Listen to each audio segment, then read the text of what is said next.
Bueno, buenos días a todos. La verdad que es muy lindo estar nuevamente en la iglesia un domingo más y es lindo poder verlos también cara a cara después de tanto tiempo de hacerlo por medio de Zoom, ¿no? Saludos a los que están también del otro lado, en Zoom. También no los vemos hace mucho cara a cara, seguramente algunos, pero los vemos por Zoom y pronto seguramente nos vamos a volver a ver todos, ¿no? Es el deseo, creo que, de todos los que estamos aquí presentes. Poder disfrutar de la comunión, de esta comunión que logró Cristo en la cruz.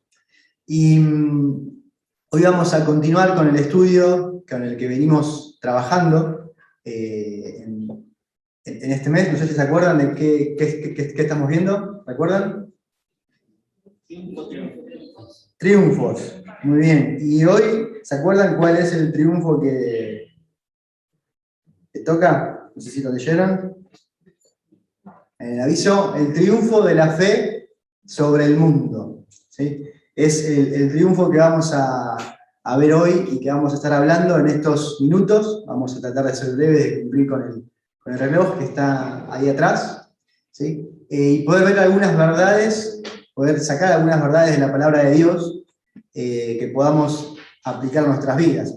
Entonces, acompáñame por favor al libro de Juan, de Primera Juan, la primera epístola de Juan.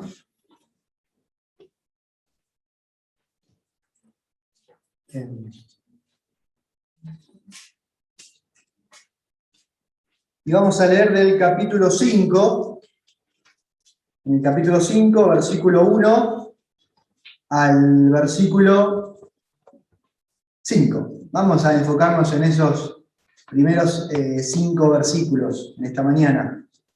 Entonces, si están todos con su Biblia, dice el pasaje: todo aquel que cree que Jesús es el Cristo, es nacido de Dios, y todo aquel que ama al que engendró, ama también al que ha sido engendrado por él. Versículo 2.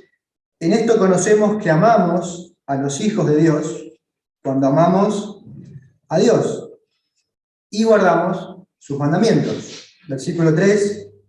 Pues este es el amor a Dios, que guardemos sus mandamientos. Y sus mandamientos no son gravosos. Versículo 4. Porque todo lo que es nacido de Dios vence al mundo. Y esta es la victoria que ha vencido al mundo, nuestra fe. Y el versículo 5 cierra con una pregunta.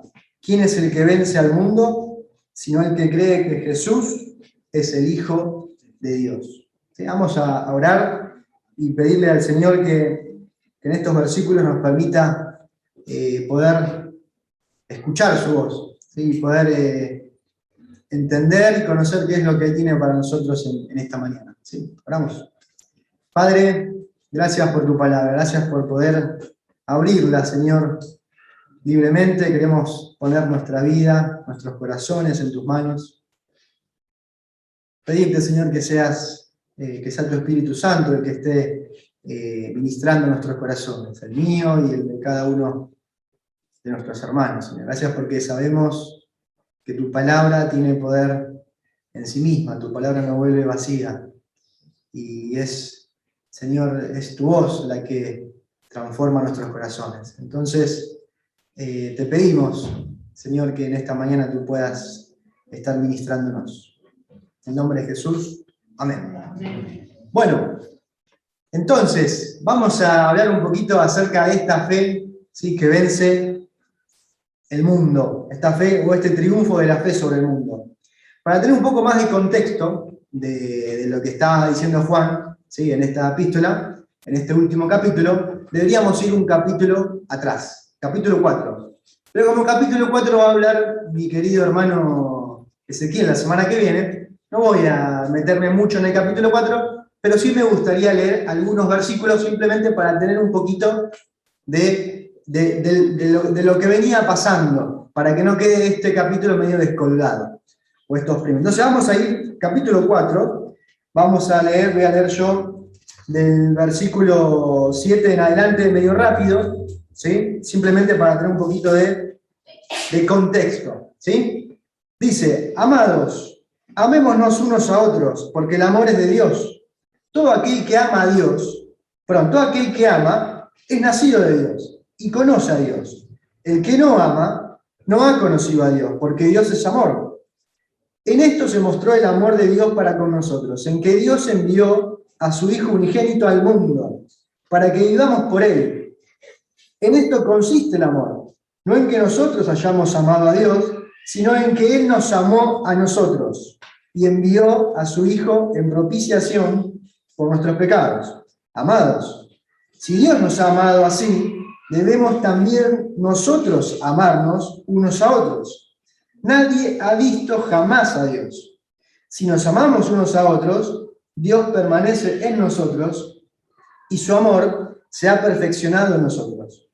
En esto conocemos que permanecemos en Él y Él en nosotros, en que nos ha dado de su Espíritu. Y nosotros hemos visto y testificamos que el Padre ha enviado al Hijo al Salvador del mundo. Todo aquel que confiese que Jesús es el Hijo de Dios, Dios permanece en Él y Él en Dios. Y nosotros hemos conocido y creído el amor que Dios tiene para con nosotros. Dios es amor, y el que permanece en amor, permanece en Dios y Dios en él. En esto se ha perfeccionado el amor, en nosotros, para que tengamos confianza en el día del juicio, pues como Él es, así somos nosotros en este mundo. En el amor no hay temor, sino que el perfecto amor echa fuera el temor, porque el temor lleva en sí castigo, de donde el que teme no ha sido perfeccionado en el amor. Nosotros le amamos a Él porque Él nos amó primero. Y si alguno dice, yo amo a Dios y aborrece a su hermano, es mentiroso. Pues el que no ama a su hermano a quien ha visto, ¿cómo puede amar a Dios a quien no ha visto? Y nosotros tenemos este mandamiento de Él. El que ama a Dios, ame también a su hermano. Ese es el contexto. En eso termina el capítulo 4. Y el capítulo 5 empieza, y ahí vamos a ver nuestro primer punto de esta mañana, que es el amor como resultado de la fe. Dice, todo aquel que cree que Jesús es el Cristo es nacido de Dios. Y todo aquel que ama al que engendró, ama también al que ha sido engendrado por él. El amor como resultado de la fe. ¿Sí? Acá Juan lo que va a tratar de explicar es un poquito, bueno, cuál es la causa y cuál es el efecto. Dice, todo aquel que es nacido, o todo aquel que cree en Jesús, que cree que Jesús es el Cristo, ¿qué dice? Es nacido de Dios. Y cualquiera que ama al que engendró, ama también a quién? Al que ha sido engendrado por él. ¿Sí? Ahora, Juan lo que va a tratar de hacer es hablarnos, ¿sí?, acerca de esta realidad, de esta verdad, de que cuando uno nace, ama a su papá. ¿O no? ¿Ustedes cuando nacieron amaban a sus padres? Imagino que sí. ¿Y cuando nacieron sus hermanos? ¿Los amaron? Más o menos. ¿O no? Seamos sinceros, más o menos. Al principio puede haber costado un poco. Con el tiempo se fueron dando cuenta de ¿qué? De que tenían que amarlo. ¿Por qué? Porque eran familia. No había opción a no amarlos. Uno a su hermano, como dice, ¿no? Uno a la familia no la elige, toca, hay que amarla. ¿No? A los amigos, sí, los elige quién amar. Bueno, hay una verdad, ¿sí?, que está bien explícita o implícita si no te das cuenta, pero el amor a Dios y el amor a mis hermanos es algo que no se puede separar. No puedo separar el amor a Dios y el amor a mis hermanos. Es una sola realidad. Y si no me crees que es una sola realidad, que es algo que es inseparable, vamos a leer Marcos 22, 34 al 40. ¿Acompañamos a Marcos?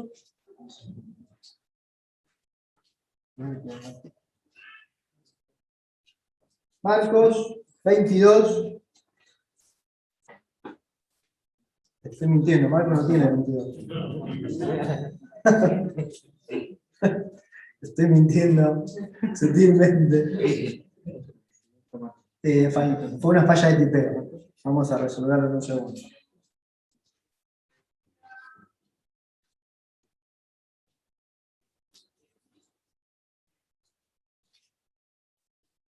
Así nos damos dando vuelta.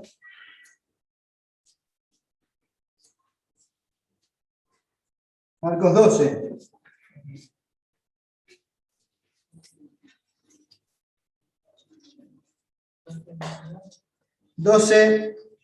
Vamos a leer del 28 al 34. No sé qué anoté ahí. Estaba medio dormido, me parece.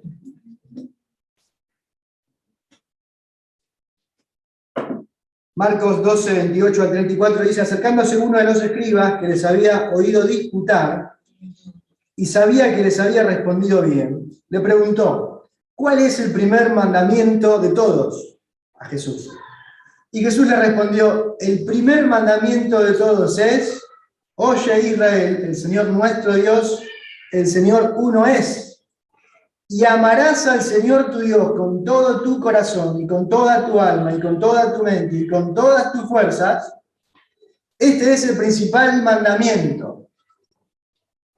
¿Y terminó de hablar ahí Jesús? No. Dice, y el segundo es semejante: amarás a tu prójimo como a ti mismo. No hay otro mandamiento mayor que este. Ahora, ¿qué le preguntó el fariseo a Jesucristo? ¿Qué le preguntó? ¿Cuál era el mandamiento más importante? Jesús nos respondió eso con el primero. ¿Por qué tuvo la necesidad de remarcar un segundo mandamiento? ¿Por qué? Porque es uno solo, no lo puedo dividir. Cuando vos lees los mandamientos, los primeros se centran entre la persona y Dios. Amarás al Señor tu Dios. Por eso acá Jesús le dice, le marca: oye Israel, el Señor uno solo es, para poner en el lugar correcto a Dios.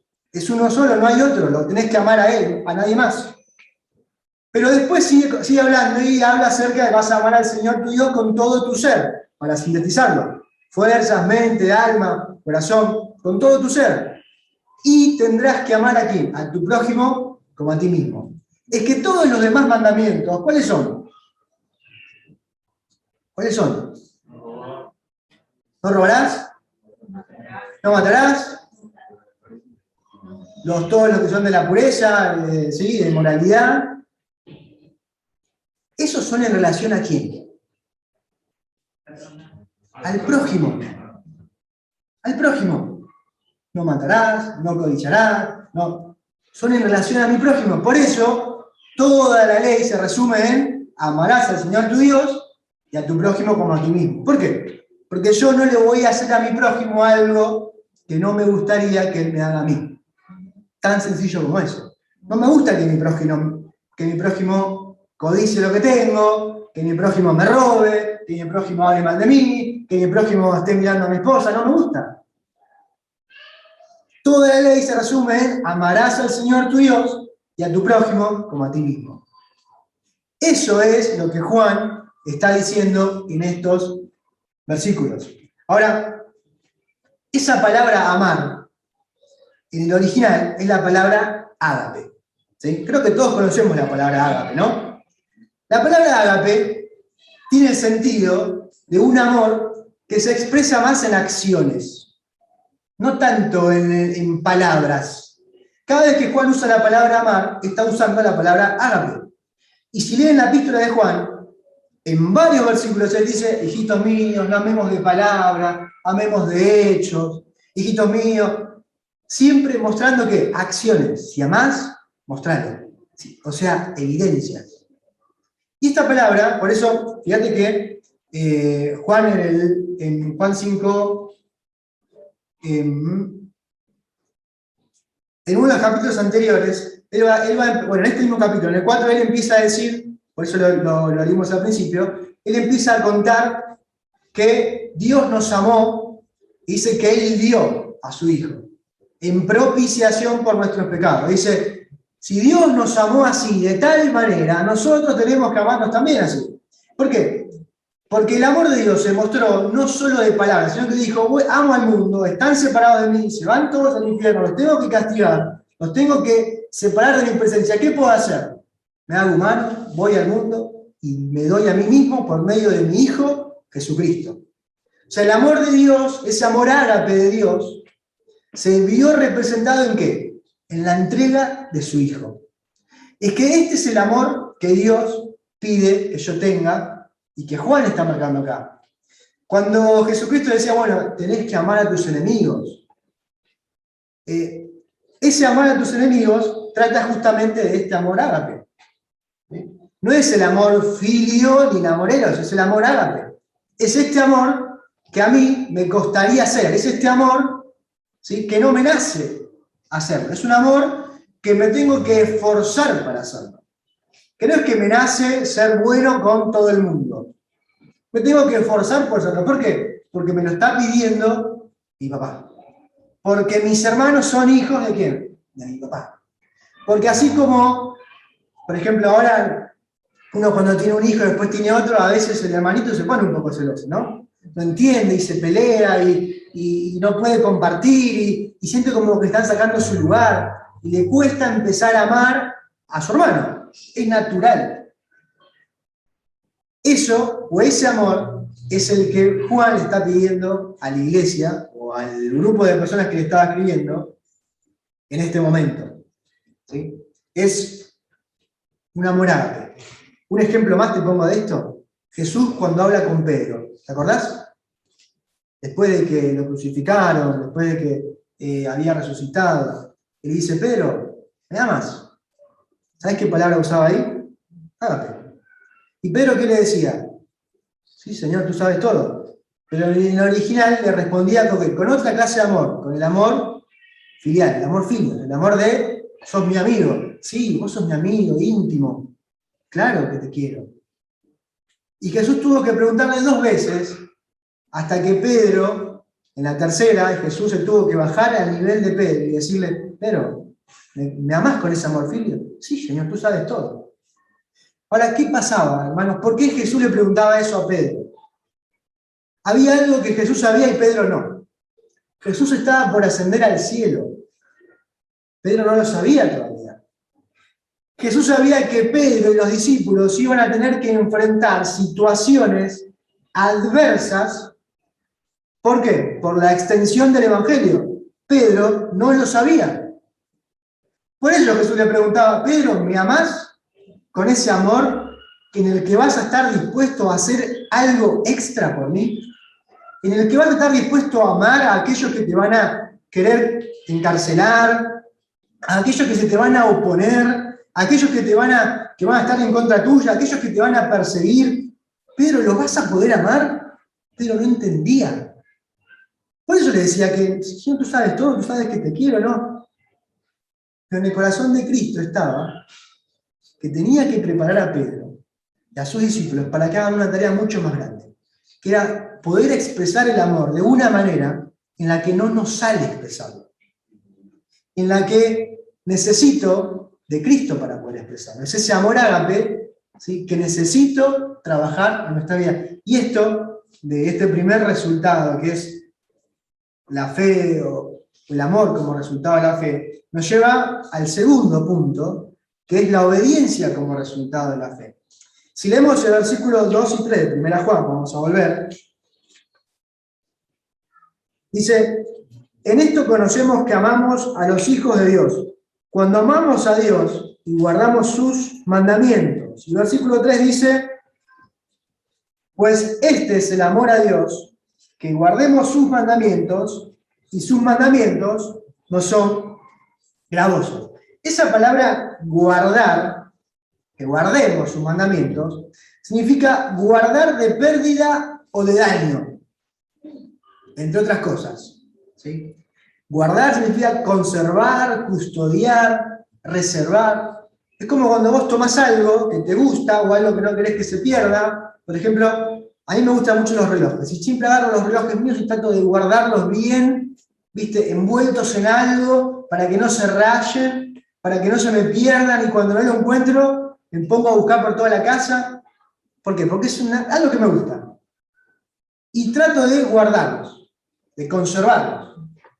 Ahora, de esa manera, Juan está diciendo que los que aman a los hijos de Dios, dice, cuando amamos a Dios y guardamos sus mandamientos. Cuando guardo los mandamientos, ahí me puedo dar cuenta que amo a Dios. Y en el versículo 3 dice, pues este es el amor a Dios, que guardemos sus mandamientos. Ahora, hay algo que Juan tiene claro en toda la carta, y es que la obediencia a Dios, ¿sí?, es mediante evidencias. No puedo obedecer a Dios solamente de forma sentimental. ¿Y a qué trato de referirme con esto? Cuando leas toda la epístola, son 5 capítulos, es muy cortita. Puedes leerla en 15 minutos. Cuando lees la epístola te das cuenta que todo el tiempo Juan está en una posición de ¿esto es blanco o negro? ¿Es sí o no? O estás en la luz o estás en las tinieblas. O amás a tu hermano o lo aborreces. O sos hijo de Dios o no sos hijo de Dios. Incluso en esta epístola llega a hablar hasta de los anticristos, porque había todo un tema con el gnosticismo, en este momento, que según los comentaristas, ¿no?, de que muchos habían salido de la iglesia ya como negando la fe o negando el sacrificio de Cristo, no reconociéndolo como el Hijo de Dios. Por eso Juan varias veces tiene que poner a Cristo como el Hijo de Dios, como que, por eso empieza el libro, ¿qué diciendo? Lo que era del principio, lo que hemos visto y oído, eso os anunciamos. Lo que tocaron nuestras manos, tocando el verbo de vida, bueno, empieza testificando que todo lo que dice es real, que él lo vivió, que él lo tocó, que él lo experimentó, que Cristo realmente existió, que Cristo era el Hijo de Dios. Y él lo defiende en toda la carta. Y por eso dice que como Cristo existió, tenemos que andar como Él anduvo si decimos que somos hijos de Dios.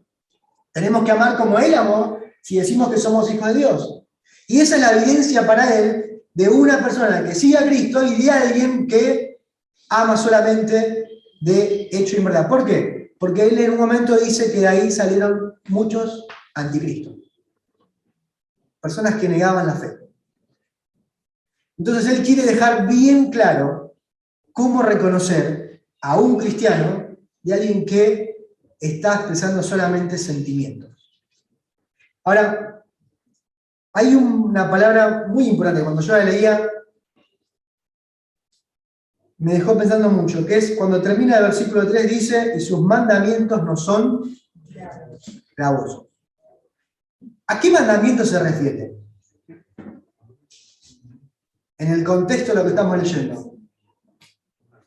Amar al prójimo. Estamos en ese contexto, o sea, así que vamos a suponer que está hablando de amar al prójimo. Ahora, seamos sinceros, ¿es pesado a veces amar al prójimo?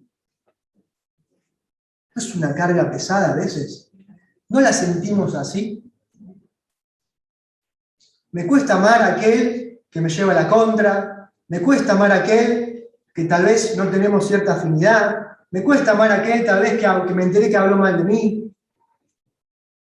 Y se transforma esto de amar a mi hermano en algo gravoso. Y Juan tiene que aclarar que los mandamientos de Dios no son gravosos. ¿Qué pasa? Y Juan siempre hace alusión ahí, medio por detrás, a lo que vivió con Jesucristo. ¿Qué decía Jesucristo? Ahí, si vamos, Mateo 11, 28 al 30, lo voy a leer, dice, venid a mí todos los que estáis trabajados y cargados, y yo os haré descansar. Llevad mi yugo sobre vosotros, y aprended de mí, que soy manso y humilde de corazón, y hallaréis descanso para vuestras almas, porque mi yugo es fácil y ligera mi carga. Ahora, si volvemos a cuando Juan estaba con Jesucristo, seguramente él recordaba cuando Jesús en ese momento empezó a decir, a ver, lleva mi yugo, te cambio, dame tu carga, Vení a mí que vos estás cansado, que estás cargado, que tal vez tenés el corazón atormentado por 1000 situaciones de la vida. Vení a mí, dejame todo eso y tomá, llevá mi yugo vos. Llevá mi carga vos. ¿Por qué? Porque es ligera. Porque es liviana. Porque es fácil de llevar, dicen otras traducciones. Pero acá hay una clave en esas palabras de lo que dice Jesucristo. No sé si te diste cuenta cuáles son. Pero cuando Él está diciendo esto, Él dice, llevad mi yugo sobre vosotros y aprended de mí, que soy manso y humilde de corazón. Y mientras leía los versículos esto, pensaba en que la clave para poder amar a mi hermano realmente, con este amor ágape, es poder ser manso y humilde de corazón. Cuando no puedo amar a mi hermano, cuando no puedo tener una relación con él, es porque o falla la mansedumbre o falla la humildad de corazón. Porque si tuviéramos aunque sea una de las dos, ¿sí? Creo que la situación se podría subsanar. Bueno, si estoy peleado con mi hermano y él me ofendió a mí y yo soy humilde de corazón, que en lo personal siempre a mí me cuesta, tal vez yo iría a reconciliarme con la persona en vez de esperar que él me venga a buscar. Tal vez dejaría o pasaría por alto la ofensa, como dice el proverbio. Honra del hombre es pasar por alto la ofensa. Tal vez encararía la situación de otra forma, si pudiera ser manso o humilde de corazón como era Jesús. Por eso él dice, aprended de mí que soy manso y humilde de corazón. Y que voy a enfrentar la cruz siendo manso y humilde de corazón. Me van a castigar, me van a apalear como previa a la cruz. Y aún así voy a seguir amándolos. Está bien, y vos decís, es Jesús, es el Hijo de Dios, pudo sobrepasar todo. Está bien, pero justamente eso es lo que defiende Juan. Él era Dios, pero él era hombre. Él se humanizó. Y fue el ejemplo para cada uno de nosotros de cómo podemos vivir esta situación. Ahora, leía un comentario que me gustó y decía, cuando Dios te pide algo tan complicado como amar a alguien, que uno puede decir es complicado amar a todas las personas, no te está pidiendo el amor filial, mucho menos el otro amor, ¿no? El eros, que es para la intimidad. Está pidiendo el amor ágape. El amor ágape encierra el amor filial, pero es mucho más amplio. Ese amor es un amor que se expresa en acción, es un amor que me dice, tratá de amar a tu hermano, esforzate en amar a tu hermano. Vos con un enemigo vas a tener un amor filial. Bueno, perdón, con un amigo. Vas a tener un amor filial. ¿Por qué? Porque es tu amigo, es tu hermano. Te sale amarlo. Pero con un enemigo no vas a poder tener un amor filial. Ahí aplica el amor ágape. Es ese amor en el que me tengo que esforzar por amarlo. Ahora, cuando decimos, bueno, pero ¿cómo hago? Bueno, cuando Dios nos pide algo, ¿qué hace? Nos capacita. Bueno, nos provee. ¿Y de qué manera Dios nos proveyó el amor ágape?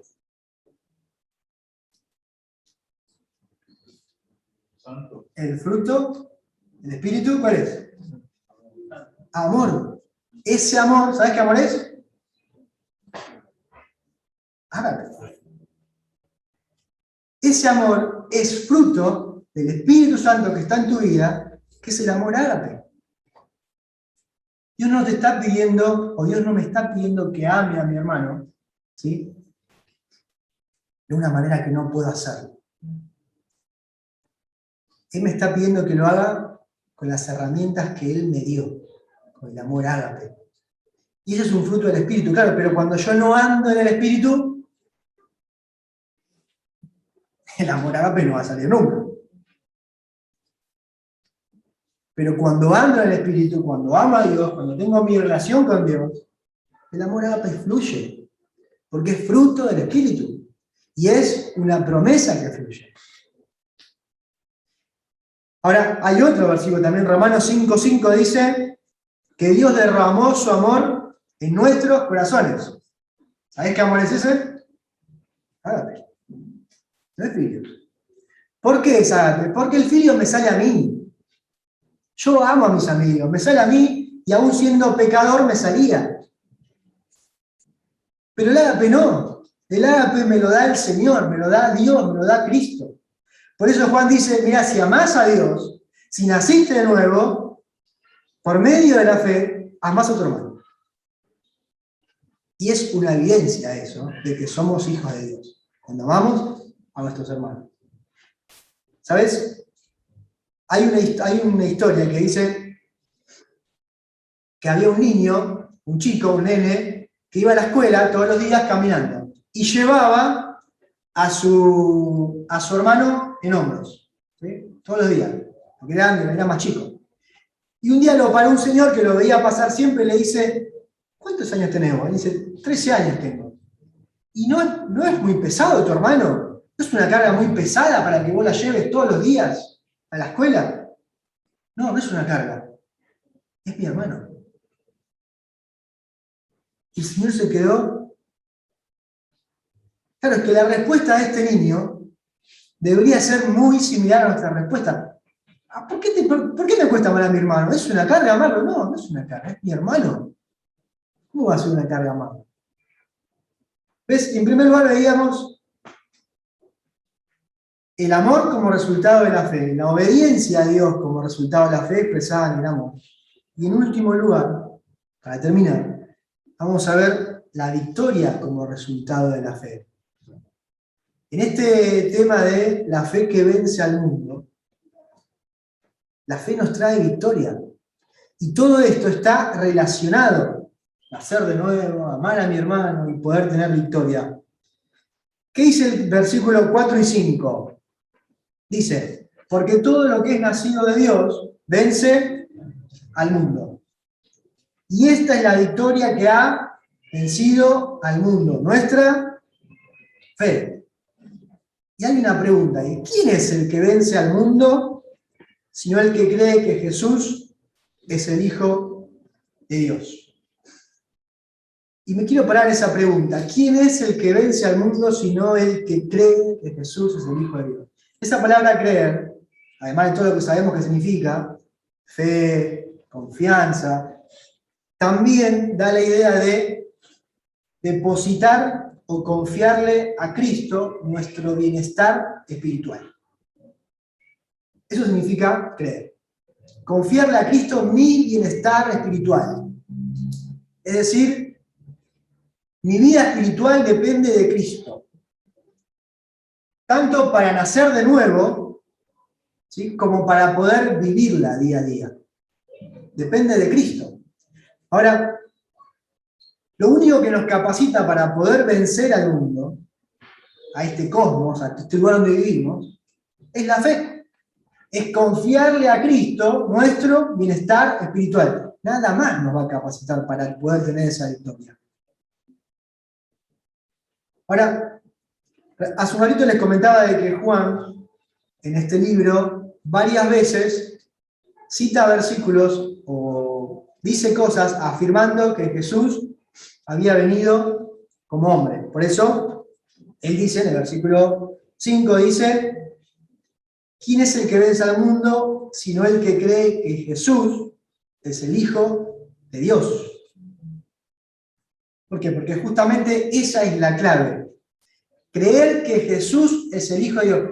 ¿Qué pasa si yo creo que Jesús es el Hijo de Dios? Si me tengo que poner años atrás en la historia. ¿Qué entiendo con decir que Jesús es el Hijo de Dios? ¿Qué entendemos? ¿Que es hijo? ¿Qué quiere decir? Que Jesús, de alguna manera, tuvo que humanizarse. Si digo que Jesús es el Hijo de Dios, digo que Jesús, en la persona que vivió en la tierra, hace 2000 años atrás, ¿sí?, era el Hijo de Dios.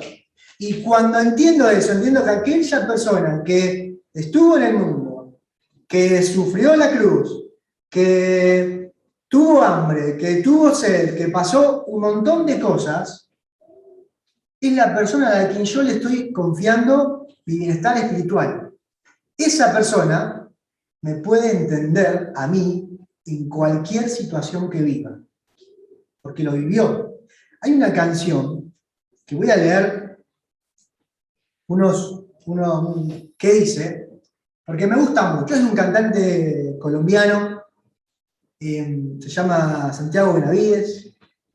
Por si no lo conocen, yo lo recomiendo, tiene letras muy lindas.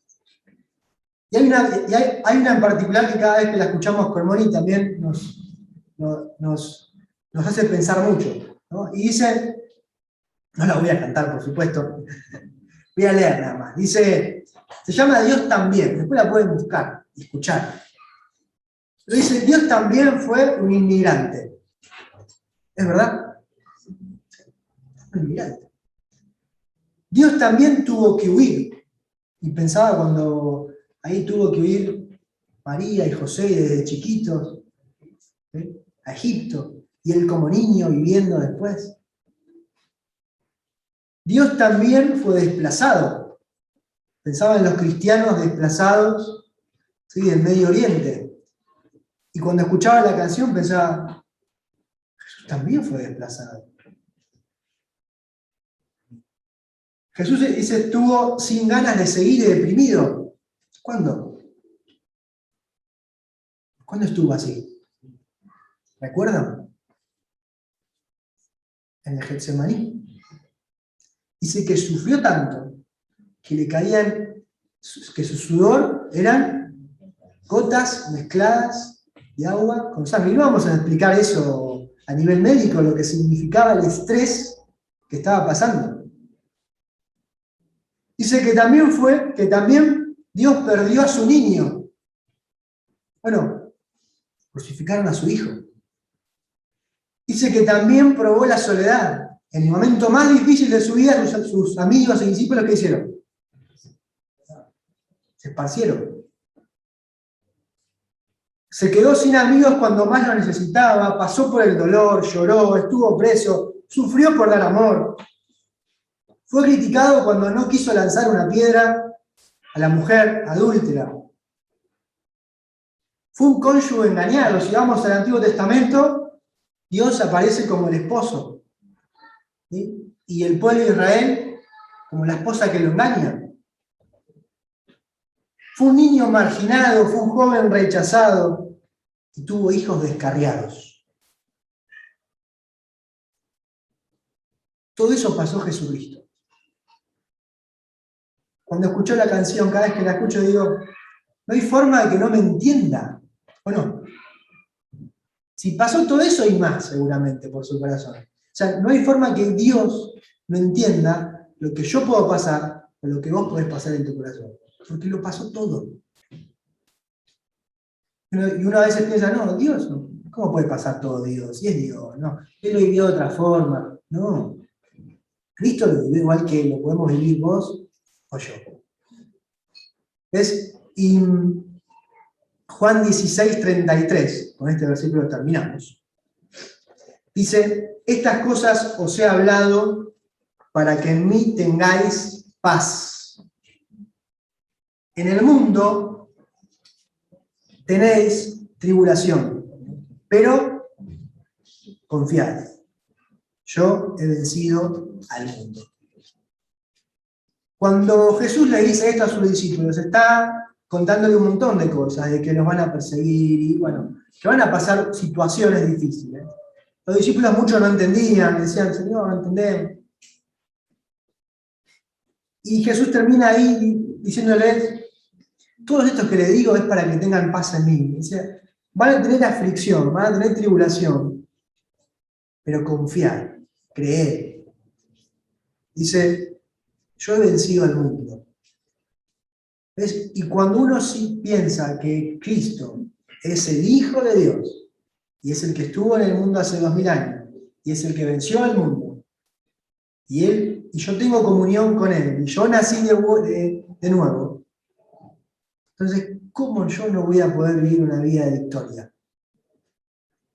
¿Cómo no voy a poder decir, ¿sí?, que nuestra fe es la victoria sobre este mundo? No porque nosotros creamos, sino por quién es Dios, sino en quién deposité mi fe. Y tal vez, no sé si en esta mañana, tal vez venís por primera vez, hay muchos que sí conozco, veo muchas caras nuevas. Entonces me gustaría ahí invitarte a que si es la primera vez que nos acompañás en la iglesia, que puedas tal vez pensar ahí en tu corazón, si alguna vez naciste de nuevo. Como leíamos recién hace un rato en 1 Juan 5:1, todo aquel que cree que Jesús es el Cristo es nacido de nuevo.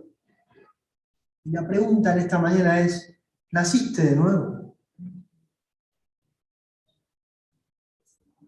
Porque si la respuesta a esa pregunta es no, la Biblia dice de que te separa de Dios algo muy grande, un abismo tan grande, que se llama pecado, y te aleja de Dios. Y la única manera para poder acercarte a Dios y quitar ese pecado fue Cristo. Fue Cristo en el mundo. Fue Jesús hecho hombre en este mundo. Y Jesús vivió en el mundo, como recién contábamos, y Él murió en la cruz. Pero no murió en la cruz simplemente porque quería hacerlo, porque tenía ganas de morir en la cruz. Él murió en la cruz por algo muy importante, que era poder redimirnos de nuestros pecados, que era poder limpiarnos de nuestros pecados, que era poder satisfacer la justicia de Dios mediante su propia vida, mediante su sangre. Por eso Cristo murió en la cruz, no murió por otra cosa. Murió para darme vida, para que yo pueda llegar a Él. Y se transformó en el único camino para ir a Dios. En el único camino para ir al Padre, no hay otro camino. Entonces, si en esta mañana la respuesta a la pregunta si naciste de nuevo es no, me gustaría invitarte a que ores, a que oremos todos. Y a que le pidas a Dios, ¿sí?, que querés nacer de nuevo. Que querés experimentar ese nuevo nacimiento. Y que querés que Cristo, ¿sí?, sea tu Salvador. Que Él perdone tus pecados y que entre en tu corazón. Entonces vamos a orar. Y vamos a decirle esto a Dios juntos. Y ahí, si nunca naciste de nuevo, te ruego, como decía Pablo, por las misericordias de Cristo, que te reconcilies con Dios. Y decirle al Señor, Padre, Dios, Jesús, quiero nacer de nuevo. Quiero poner mi fe en ti. Pedirte perdón por mis pecados y agradecerte porque tú moriste en la cruz por mí. Sé mi Salvador personal, sálvame, Señor. Salva mi vida, salva mi alma y hazme nacer de nuevo.